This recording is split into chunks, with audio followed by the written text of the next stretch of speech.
Գլուխ 3. Խաչը։ Ավետարանի ամենաէական մասը խաչը հաճախ խառնաշփոթությամբ է պատվում։ Եթե մենք չհասկանանք, թե ինչ կատարվեց այնտեղ, չենք իմանա, թե ով է Աստված կամ ինչ է նշանակում լինել հավատացյալ։ Խաչը ավետարանի ետևում կանգնած զորությունն է։ Առանց դրա ավետարանն անզոր կլիներ վերափոխելու մարդկանց կյանքերը։ Այսօր ի հայտ են եկել մի քանի հոգևոր շարժումներ, որոնք սխալ ձևով են գործածում աստվածաշնչյան տերմինաբանությունը։ Նրանք խոսում են վերստին ծննդի, հոգով լցված լինելու, ներսի մարդու, հայտնության և առաջնորդության մասին։ Փաստորեն այս բոլոր արտահայտություններն աստվածաշնչյան են, և վտանգավոր է, եթե քրիստոնյաները դադարեն դրանք օգտագործելուց, վախենալով, թե իրենց այսպես կոչված նոր հոգևոր շարժման մասնակիցներ կհամարեն։ Սա սատանայական ռազմավարություն է, որի նպատակն է մեզ ետ պահել այն ամենից, ինչ Աստված տվել է ավետարանի միջոցով։ Սատանան ցանկանում է կանգնեցնել մեզ և փորձում է դա անել անաստված հոգևոր շարժումների միջոցով, որոնք գողանում են աստվածաշնչյան արտահայտությունները և դրանց այլ իմաստ են հաղորդում։ Բայց մենք երբեք չենք դադարի այդ ճշմարտությունները խոսելուց։ Ընդհակառակը, մենք ավելի հիմնավոր պիտի քարոզենք ամբողջ ավետարանը։ Եթե կախարդությամբ զբաղվող շարժումները խոսում են բժշկության մասին, մենք ավելի շատ պիտի բժշկության մասին քարոզենք, որովհետև միայն Հիսուսի վերքերի միջոցով է, որ մենք իսկապես բժշկված ենք։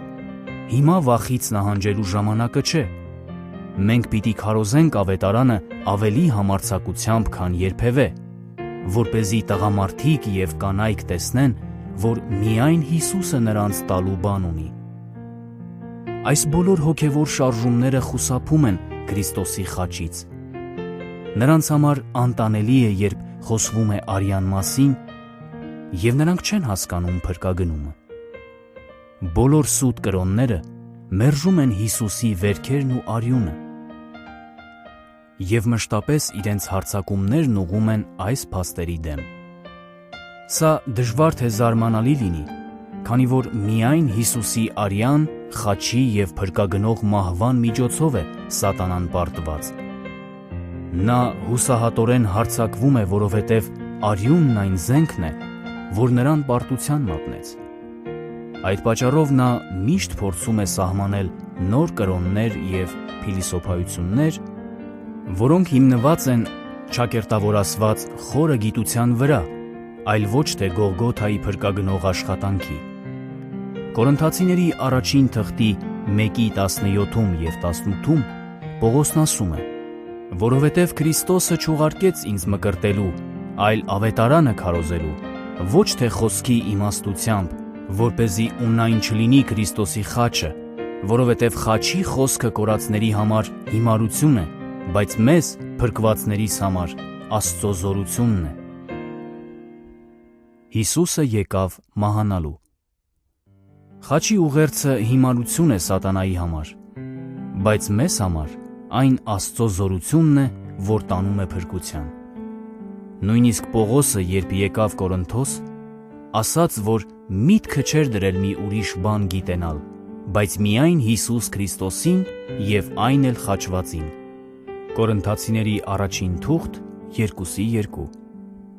Ինչ կատարվեց խաչի վրա։ Ինչու է դա այդքան զորավոր։ Սովորական հետազոտողի համար նա պարզապես հրյա ուսուցիչ էր, ով մեղադրվում էր խռովության, ապստամբության ու հերձվածողության մեջ և մահացավ հանցագործի մահով։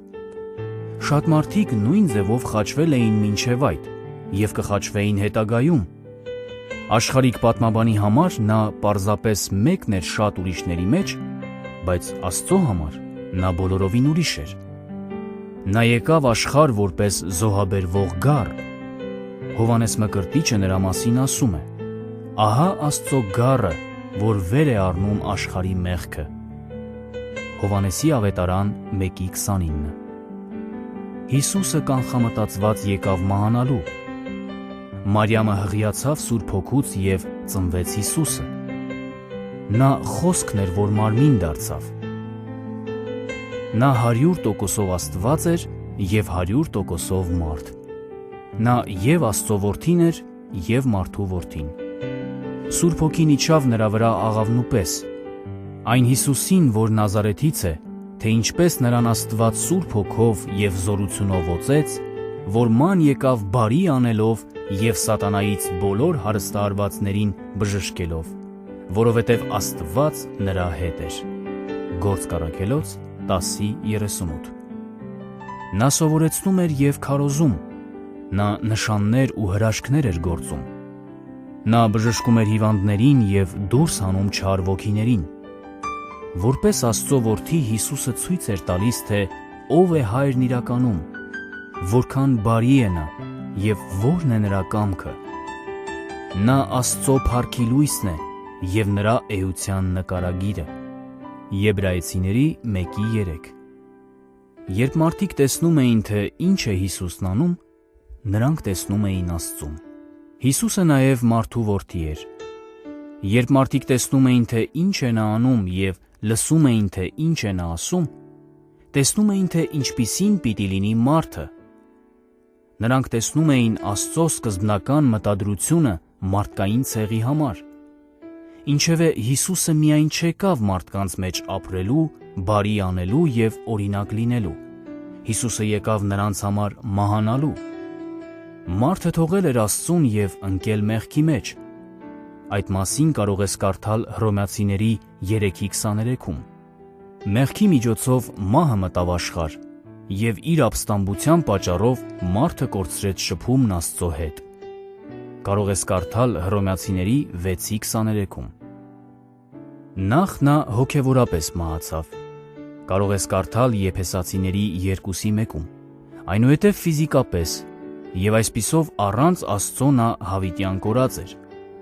Մեղքի բնության միջոցով ատելությունը, միայնակությունը, սուտը, ապստամբությունը, հիվանդությունն ու աղքատությունը մտան նրա ամենօրյա կյանքի մեջ։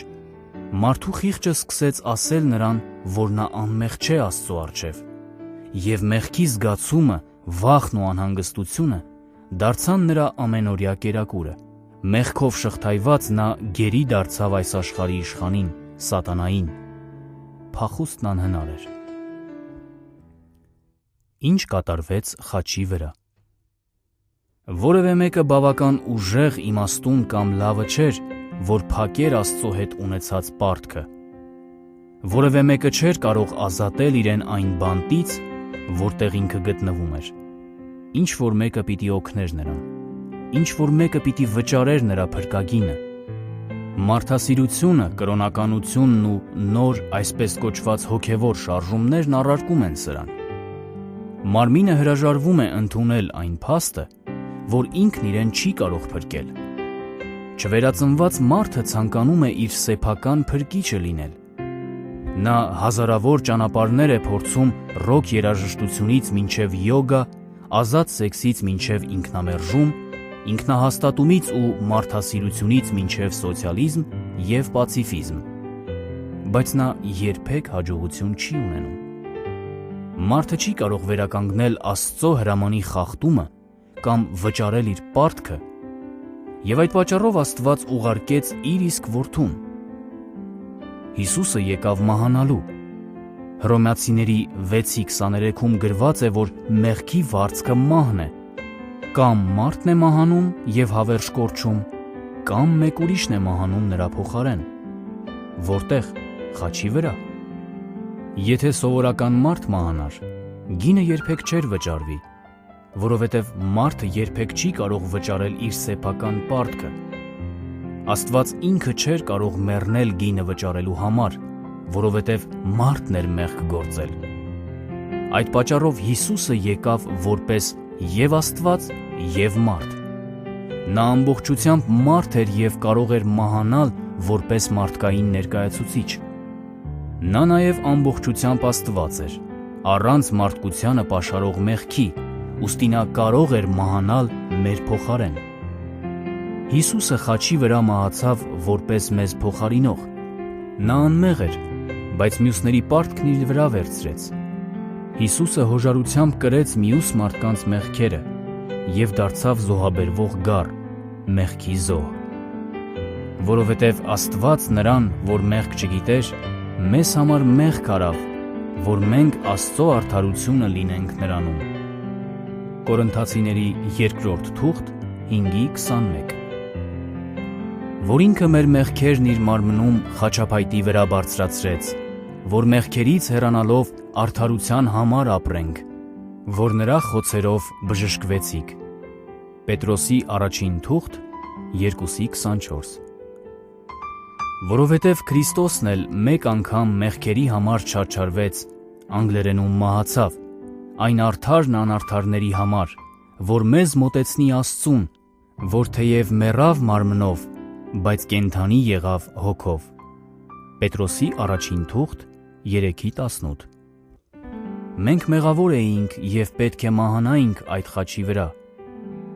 բայց Հիսուսը մահացավ այնտեղ և վճարեց մեր պարտքը։ Խաչն այս հիանալի փոխանակության վայրն է։ Կարևոր է, որ դու տեսնես դա։ Նրա արյունը թափվեց որպես մեղքի զոհ, վճարելով քո մեղքի գինը։ Նա տվեց իր կյանքը և մահացավ, որպեսզի դու ապրես։ Նրա արյունը այն փրկագինն էր, որ մեզ ազատեց սատանայի ստրուկների շուկայից, որտեղ պահվում էինք որպես գերիներ։ Այդ մասին կարող ես կարդալ Պետրոսի առաջին թղթի 1:18 և 19-ում։ Օրհնված փոխանակում։ Գեթսեմանիի պարտեզում Հիսուսը որոշեց անցնել հնազանդության ճանապարհով և զոհաբերվել մարդու ապստամբության համար։ Նա ձերբակալվեց, մեղավոր ճանաչվեց, պատժի ենթարկվեց և խաչվեց։ Այն ամենը, ինչ Աստված ցանկանում էր քեզնից հեռացնել, դրվեց նրա վրա։ Հիրավի նա մեր ցավերը վեր առավ և մեր վշտերը բեռնեց իր վրա։ Բայց նա մեր մեղքերի համար վիրավորվեց և մեր անօրենությունների համար հարվածվեց։ Մեր խաղաղության պատիժը նրա վրա եղավ, և նրա վերքերով մենք բժշկվեցինք։ Եսայի մարգարեություն 53:4-5։ Խաչը բոլոր ժամանակների աղբանոցն է։ Ամբողջ աշխարհի մեղքը, ատելությունը, ապստամբությունը, դառնությունը, վախը, անհանգստությունը, մենակությունը, հիվանդությունը, աղքատությունն ու մահը այնտեղ դրվեցին Հիսուսի վրա։ Նա այդ ամենը կրեց և գնաց դեպի մահ։ Այնտեղ Հիսուսը հավիտյան փակեց մեղքի պարտքը։ Իր մահվամբ նա ջնջեց մեղքը և նրա բոլոր հետևանքները և քանդեց աշխարհում իշխելու նրա զորությունն ու իրավունքը։ Խաչի վրա վճարվեց քո պարտքը, խաչի վրա քանդվեց մեղքի զորությունը, խաչի վրա քանդվեց հիվանդության զորությունը, խաչի վրա քանդվեց աղքատության զորությունը, խաչի վրա քանդվեց թշնամությունն Աստծո հետ։ Երբ Հիսուսը մահացավ Գողգոթայում, նա հաշտեցրեց քեզ Աստծո հետ։ Նրա արյունն այն հիմքն է, որով Հայրը մարդկությանը արդար հռչակեց։ Փրկագնումը, խաչի վրա Հիսուսի մահը, այն հիմքն է, որով Աստված ներեց մարդկությանը։ Հիմա նա հռչակում է, որ պարտքը վճարված է։ Ով որ կանչի նրան, խնդրելով խաչի արյունը, իրավունք ունի դառնալու Աստծո որդի, արդարանալու, վերստին ծնվելու և հաղորդակցում ունենալու կենդանի Աստծո հետ։ Հիսուսը մահացավ, որ դու հավիտենական լիառատ կյանք ունենաս և որպես որդի վայելես հոր հետ հաղորդակցումը։ Հիսուսը մեղք դարձավ, որ դու արդարություն ստանաս և արդար դառնաս։ Այդ մասին կարող ես կարդալ Կորնթացիների 2-րդ թղթի 5:21-ում։ Հիսուսը կրեց քո հիվանդությունը, որ դու նրա վերքերով բժշկվես։ Կարող ես կարդալ Եսայի մարգարեության 53:5-ում և Պետրոսի առաջին թղթի 2:24-ում։ Հիսուսն աղքատացավ, որ դու նրա աղքատությունով հարստանաս։ Կարող ես կարդալ Կորնթացիների 2-րդ թղթի 8:9-ում։ Հիսուսը կրեց քո անհանգստությունը, որ դու խաղաղություն ունենաս։ Կարող ես կարդալ Եսայի մարգարեության 53:5-ում։ Հիսուսն անեծք եղավ, որ դու օրհնված լինես։ Կարող ես կարդալ Գաղատացիների 3:13-ում և 14-ում։ Աստված ցանկանում է, որ դու տեսնես, որ Հիսուսը մահացավ քո մեղքերի համար և հարություն առավ քեզ արդարացնելու համար։ Աստծո արդարադատության պահանջը բավարարվեց խաչի վրա Հիսուսի մահվան միջոցով։ Նա մահացավ, որ դու ապրես։ Նա վճարեց քո ազատությունը ձեռք բերելու գինը։ Նա անեծք եղավ, որ դու օրհնվես ամեն հոգևոր օրհնությունով երկնավորներում։ Կարող ես կարդալ Եփեսացիների 1:3-ում։ Դու երախտագիտություն ես արտահայտում խաչի համար և հավատում դրան ընդունելով և ստանալով այն ամենը, ինչ Հիսուսն իր մահով գնեց քեզ համար։ Մենք չենք ապրում հին ուխտի ժամանակներում։ Մենք ապրում ենք խաչից հետո նոր ուխտի ժամանակաշրջանում։ Մենք ապրում ենք այն ժամանակաշրջանում, երբ Հիսուսի արյունն ավելի լավ ուխտի հիմք է հանդիսանում։ Խաչը օրհնություն է ամբողջ կյանքի համար։ Այն արյունը, որ Հիսուսը թափեց խաչի վրա, ուխտի արյուն է։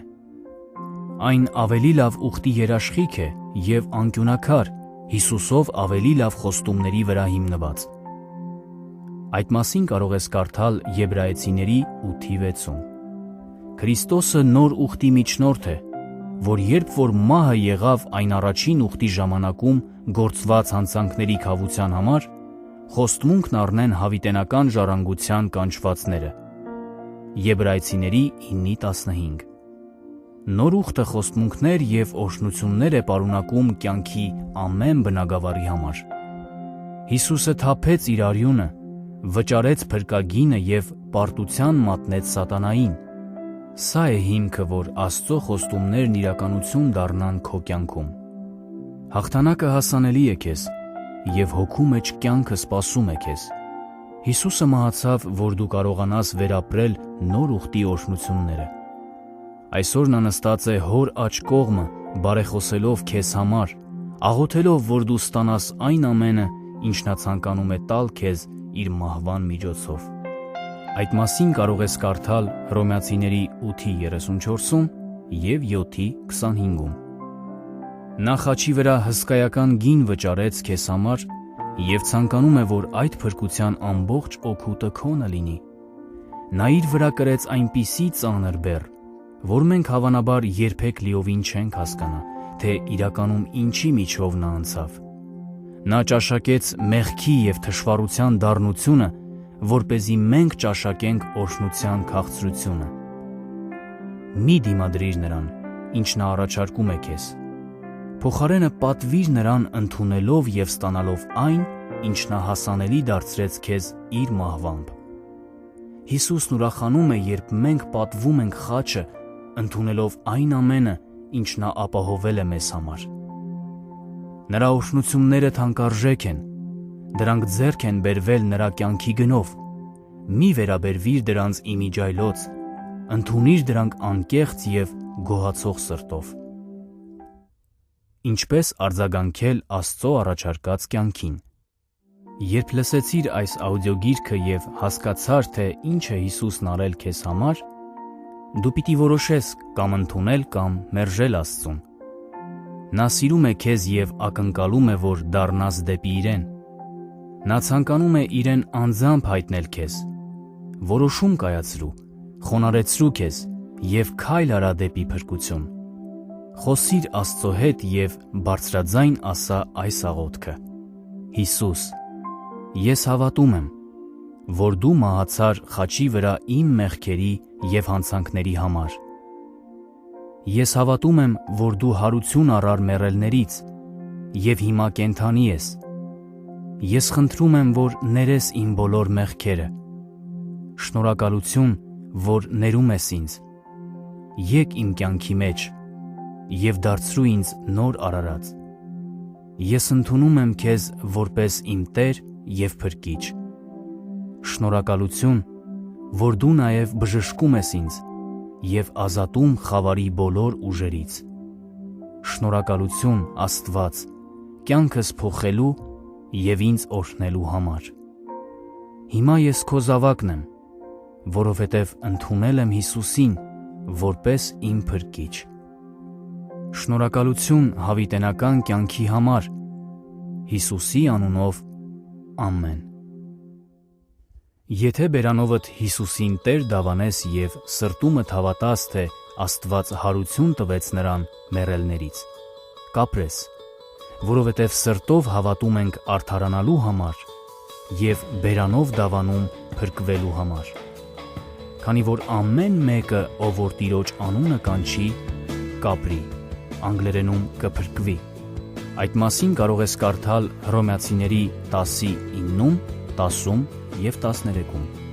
Այժմ Հիսուսին ընդունելուց հետո կապ հաստատիր վերստին ծնված այլ հավատացյալների հետ։ Ձեռք բեր Աստվածաշունչ և սկսիր կարդալ։ Քո քաղաքում գտիր կենդանի եկեղեցի, որ քարոզում է Աստծո խոսքը։ Միացիր նրան և քայլիր քո նոր կյանքով Հիսուսի հետ։ Բարի գալուստ Աստծո ընտանիք։ Աստված հիանալի ծրագիր ունի քո կյանքի համար։ Օրհնությունը ամենօրյա իրականություն է, երբ հասկանաս խաչի զորությունը։ Խաչի մոտ խորտակվեցին սատանայի ծրագրերը։ Խաչի մոտ տապալվեց հիվանդությունը։ Խաչի մոտ քանդվեց աղքատությունը։ Խաչի մոտ ընկճվածությունը վերածվեց ուրախության։